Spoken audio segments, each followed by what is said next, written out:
Muchísimas gracias, doctora Mari. Como bien dijo el doctor Bruno, el conocimiento sobre medicina paliativa aún es poco, la necesidad es muchísima y hay muchas ideas erradas, ¿no? Muchas personas piensan que hablar de paliación es hablar de eutanasia y nada más lejos de la realidad. La doctora Mari, aunque a ella muchas veces no le gusta que lo mencionemos, pero ella es una de las pioneras junto con el doctor Cordero en nuestro país y ahora las redes de medicina paliativa están cada vez entrelazándose, cada vez crecemos más, pero como dice en la Biblia también, el trabajo es mucho y los obreros somos pocos. Por eso los felicito de estar aquí aprendiendo algo de lo que podamos comunicarles y felicito al comité organizador que tenga en cuenta estos temas. Y como no es un secreto para nadie, cada vez la medicina avanza, las personas ahora, pues si alguien se muere de una infección es porque está lejos de un sitio donde se le pueda proveer de antibióticos, es muy difícil que alguien muera por una apendicitis, salvo que ocurra lo que les estoy diciendo, que esté lejos de un centro de salud. Si hay un infarto, te ponen un stent.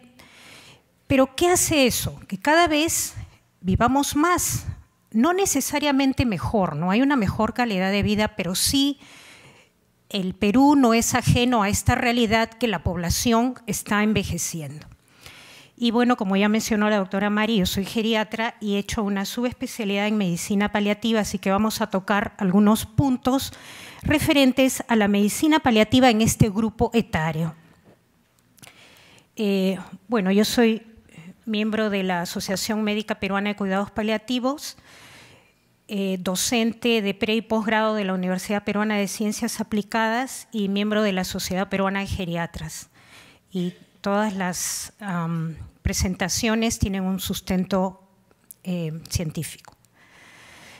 Este es más o menos una proyección de lo que les vengo diciendo. No tengo lamentablemente el último censo a nivel nacional, pero definitivamente en nuestra población la pirámide está variando. Cada vez hay menos gente joven y más adultos mayores. ¿Y eso qué conlleva? Que tengamos más personas con cáncer y más personas con con enfermedades crónicas y más personas con limitaciones funcionales producto de estas enfermedades crónicas. El nuevo usuario, clásicamente el paciente tenía pues una enfermedad aguda, única, sin repercusión funcional ni secuelas funcionales. Lo que vemos ahora, el paciente contemporáneo tiene enfermedades crónicas y múltiples. Un solo paciente tiene diabetes, hipertensión, artrosis, depresión y cáncer, ¿no? Por ejemplo. Y este grupo tiene frecuentes reagudizaciones, hay una repercusión funcional y secuelas funcionales. ¿Qué características tienen las enfermedades en el adulto mayor? Pues en el adulto mayor, como ustedes saben, las enfermedades son atípicas, larvadas, tienen muchas enfermedades el mismo paciente simultáneamente y por lo tanto toman más medicinas.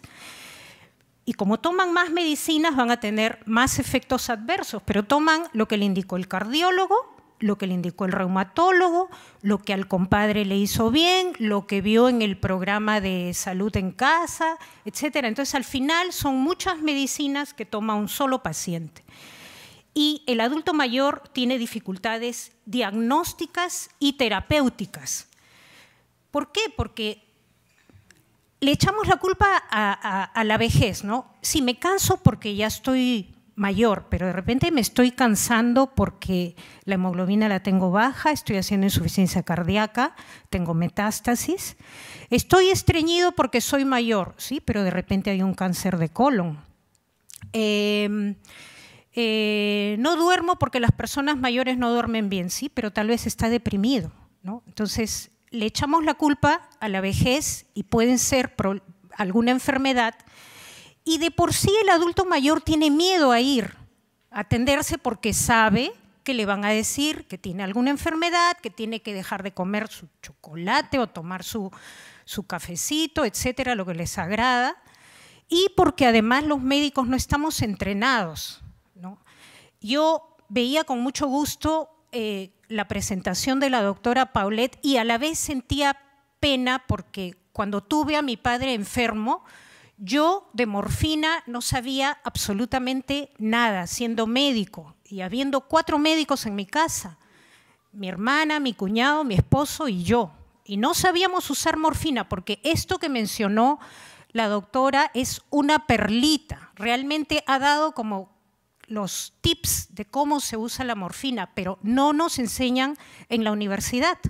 Y cuando yo he conversado con colegas que tienen que ver con los procesos y con los cursos a nivel de pregrado, siempre me contestan lo mismo, ya vamos a ver, sí, o sea, hay como que poco interés en estos puntos tan importantes. Ya me fui por las ramas, pero bueno, era importante. ¿Qué más pasa con el adulto mayor? El adulto mayor, como tiene muchas enfermedades, gasta más recursos sanitarios, sociales, obviamente requiere más rehabilitación y este punto para mí es fundamental. Hay una serie de problemas éticos. A un adulto mayor frágil yo no lo puedo atender solo. Es como si viniera a la consulta a un niño de 5 años y yo lo atiendo con lo que él me diga y le doy la receta. Eso es inaceptable. O que los hijos se crean con derecho a decirme, no le diga a mi papá que tiene cáncer, porque se va a deprimir. Pero si es una persona que yo puedo hacer ahorita una encuesta que usualmente hago y les pido, a ver, levanten la mano los que quisieran tener una enfermedad y que se les diga. Y la mayoría va a decir que sí, van a levantar que sí. ¿Por qué? Porque uno quiere, bueno, escoger qué cosa. Si quiero, la doctora Paulet me propone morfina, me tendrá que explicar y yo tomar la decisión, no que mi hijo decida, póngale, no le ponga. Yo estoy con dolor y el hijo no quiere que me pongan morfina y yo estoy lúcido. Entonces, principio bioético en medicina.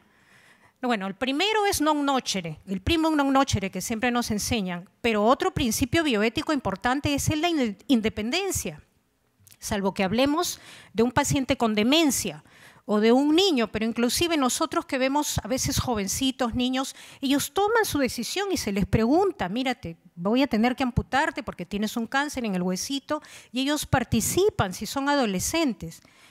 Más aún una persona que puede ser mayor, pero no necesariamente es un demenciado. ¿Con qué derecho el hijo no quiere que le digan? O ese señor de repente querrá organizar, por ahí tendrá un hijito fuera de la familia y querrá organizar. Tantas causas que al final dan sufrimiento y cuando quieren solucionar ya es demasiado tarde. Ya los notarios... Ustedes saben cómo son los trámites en Lima, ya no pueden, en el Perú en general, ya no pueden hacer sus trámites y se quedan con angustia. Y eso no es no necesita una morfina. La angustia porque no hizo el trámite de quién se va a quedar con su casita no la calma la morfina, pues eso se debió hacer con tiempo, pero el hijo no quiso porque mi papá se iba a deprimir, como si alguien fuera a vivir eternamente. Entonces hay muchos dilemas éticos, eso por mencionar algunos, pero es un grupo etario que hay muchos dilemas. Y bueno, hay una declinación funcional, nosotros usamos una serie de escalas, ¿no? Acá están las más, pero porque puede haber una persona que no tenga ninguna enfermedad o una neoplasia que todavía no es avanzada, pero si ya cognitivamente, esta es una escala, cognitivamente está deteriorado o ya no puede hacer sus actividades de vida diaria, necesita asistencia de manera permanente, ya estoy pensando en un paciente limitado funcionalmente. Y en geriatría tenemos una serie de síndromes geriátricos, ¿no? Que son propios de este grupo etario. Caídas, inmovilidad, úlceras por presión, incontinencia, delirio, estreñimiento, aislamiento, polifarmacia, malnutrición, depresión. No crean que el adulto mayor deprimido es el que está llorando. Ese viejito, el vecino que reniega, que reniega por todo, etcétera, ese está deprimido. Así se manifiesta muy frecuentemente la depresión en adultos mayores. Entonces, por eso nosotros tenemos escalas de valoración como que cuando llega el paciente adulto mayor a la consulta es como la puntita de un iceberg. Apenas es lo que se ve, pero todo lo que está debajo de esa punta es lo que nosotros tenemos que encontrar con las escalas de valoración que usamos y haré evaluación de la parte cognitiva, de la parte afectiva, capacidad funcional, obviamente el examen físico, etcétera, inclusive el aspecto social. Y lo tendré en cuenta para adaptar mis indicaciones a esa realidad. Y no necesariamente porque alguien tenga escasos recursos el paciente va a estar maltratado. Hemos visto muchísimas personas que se las ingenian, ponen baranditas aunque sea de madera y como sea le dan la atención con cariño que requiere ese ser humano que alguna vez lo cuidó cuando él era niño. Entonces es como una forma linda de agradecer a la persona sin quien no fuéramos algo en la vida. Bueno, mareos, mareos, alteraciones del sueño, demencia, o sea, deterioro cognitivo, abuso. No crean que abuso es solamente golpear físicamente, ¿no? Si yo cobro el sueldo de mi papá y lo gasto como yo quiero y a él no le doy nada o le doy una cosa miserable, estoy abusando. Si yo vivo en su casa y lo tengo en el último cuartito y yo agarro toda la casa, estoy abusando y así, ¿no? Entonces, igual que cuando detectemos un niño que está siendo maltratado, tenemos que denunciarlo o informarlo al Ministerio de la Mujer y Poblaciones Vulnerables. Con el adulto mayor tenemos que hacer lo mismo. Iatrogenia, deprivación neurosensorial, bueno, las más frecuentes, la auditiva y la visual, siendo la visual la más frecuente. ¿Qué más tenemos por aquí? Bueno, en el adulto mayor tenemos dos grandes grupos de problemas que nos llevan al paciente a merecer cuidados paliativos. Uno son los problemas oncológicos y otros son los no oncológicos, ¿no? Enfermedades neurológicas degenerativas a la cabeza. Demencia, enfermedad de Parkinson, SB quiere decir secuela de desorden cerebrovascular, problemas respiratorios crónicos, cardíacos avanzados, hepatopatías, insuficiencia renal crónica, inmovilidad. ¿Y qué pasa con estas situaciones? En el oncológico es una decisión más establecida y aceptada, ¿no? Porque tengo un cáncer que es más o menos agresivo, con mayor o menor número de metástasis, etcétera. Entonces, es más fácil de establecer, como no lo es en las no oncológicas, en las cuales la evolución es más lenta. ¿Y en qué momento ya no dializo? ¿En qué momento quito la digoxina? ¿En qué momento quito el antidemencial? No es fácil. El paciente y su familia generalmente no tienen la misma percepción de gravedad que puede ser acá y es más difícil establecer un pronóstico y el riesgo de que nos equivoquemos es alto. O sea, que no digamos cosas que luego lo único que hacemos es que las personas se rían. El doctor me dijo tantos meses. No hagamos eso, ¿no? O en todo caso hablemos en rangos. Entonces, como son problemas a diferentes dimensiones, se trabaja en equipo. Igual nosotros en medicina paliativa trabajamos en equipo, ¿no?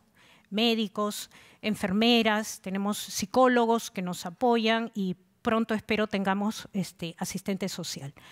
Y hacemos la valoración geriátrica integral que nos va a ayudar a ubicarnos, que nos va a ayudar a, después de un tiempo, volvernos a reunir y ver cómo estamos en las escalas y reajustar nuestro plan de trabajo. O seguimos en el mismo camino si nos está yendo bien, o ya, bueno, decimos, ¿sabes qué? Paremos la mano, no nos está funcionando, o reajustemos lo que haya que reajustar. Y algunos, 5 minutos, y algunos signos importantes están aquí marcados para que yo tenga en cuenta que este paciente ya es considerado un paciente terminal. Y estos pacientes generalmente están en completo descanso, confinados a una silla o cama, y cualquier tipo de actividad los va a predisponer a sintomatología. Además, estos pacientes generalmente están caquéticos y dependen del apoyo de una enfermera o alguien que los asista de manera permanente. Entonces, no voy a entrar al tema de cáncer y la parte, digamos, genética, porque esto es todo, son unos estudios interesantísimos que los hacen generalmente con personas longevas que tienen características especiales, pero más o menos para un resumen, ¿no? Con el envejecimiento se acumulan muchos cambios epigenéticos y genéticos. Obviamente la célula progenitora va a disminuir en su estado y la respuesta inmune va a estar alterada, y todas estas características van a hacer que sea propicio el terreno para que se dé el cáncer. Y como mencioné antes, tener en cuenta que muchas veces le echamos la culpa a la vejez y simplemente lo que estamos teniendo es una neoplasia, ¿no? Por ejemplo, el aumento de pigmentación en la piel, pensamos son manchas seniles, oye, pero puede ser un melanoma, un cáncer escamoso. Un sangrado rectal, decimos, es por hemorroides, puede ser un cáncer.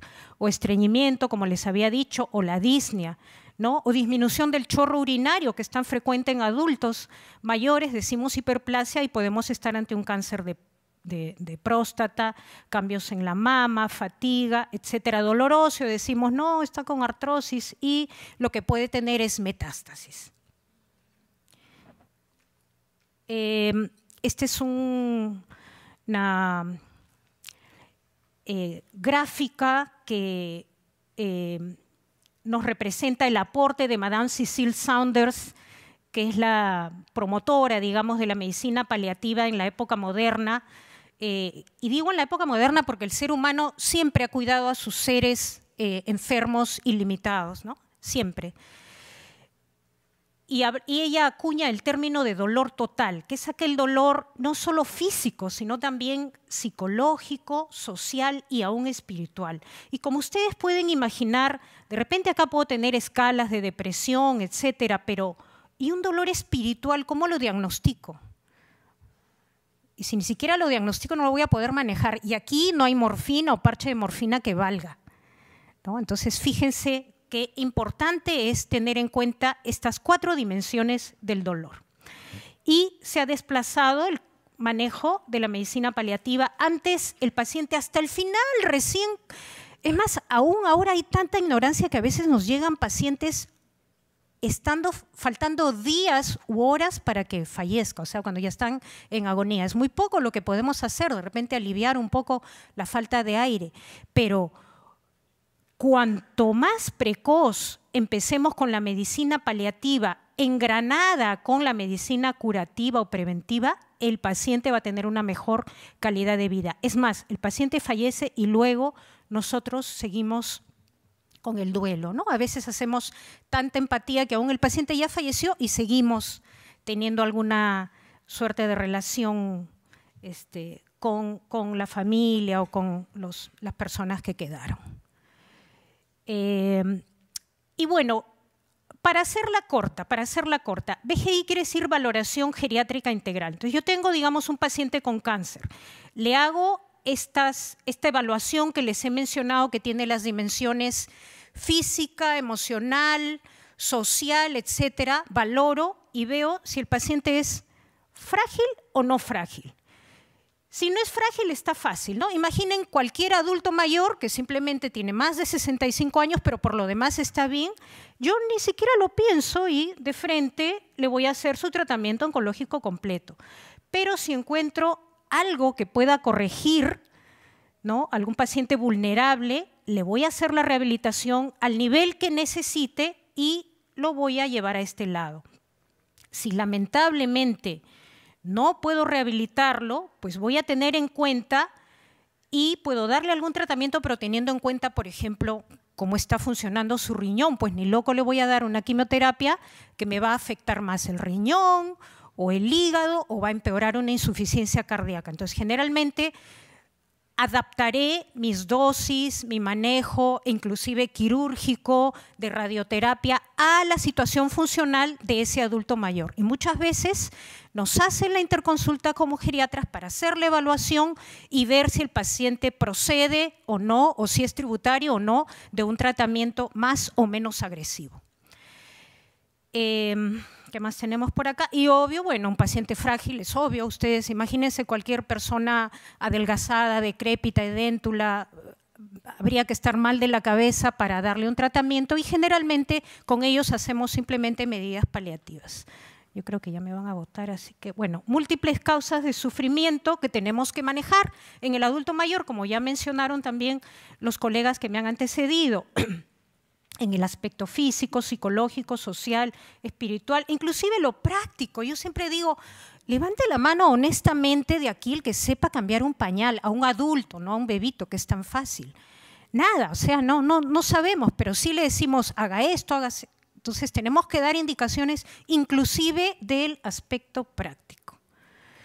Y recordar siempre el trabajo en equipo es fundamental. Nadie es todista, nadie sabe todo, pero nos apoyamos unos a otros, porque somos un equipo que somos bastante agredidos. Y no es que el paciente y la familia nos agreda porque les caemos mal, nos agreden porque ya han sido agredidos por la vida, por tratamientos, el cáncer, les sacó de su plan, tenían el plan de llegar juntos a los 50 años y están en 45 y se les acaba la situación. Entonces, nosotros como que somos el choque, ¿no? Entonces somos muy agredidos como equipo y por eso nos damos la mano porque de esa manera aguantamos mejor el golpe y seguimos. Y bueno, como dijo una vez el profesor Gómez Sancho, ¿no? Recordemos, pues, la muerte es humanamente inevitable e inevitablemente humana. Esta es una figurita, no sé si han visto, un cortometraje de Antonio Banderas que se llama La Dama y la Muerte. Se los recomiendo, es del año 2010, es entre broma y broma, nos dice la realidad y los ridículos que a veces nos ponemos tratando de quitarle las personas a la muerte o arrancárselas y al final el que sufre y pasa todos los problemas es el paciente. Y lo peor es que nos sentimos bien con los disparates que hacemos. Algunas conclusiones, bueno, la edad es un factor importante para el cáncer. El paciente adulto mayor debe ser evaluado de manera integral. Se deben discutir las opciones de tratamiento, ¿no? Cada paciente es individual y se deben definir los objetivos de manejo del paciente y la familia, así como la toxicidad. Bueno, eso era lo que quería compartir. Gracias, doctora María.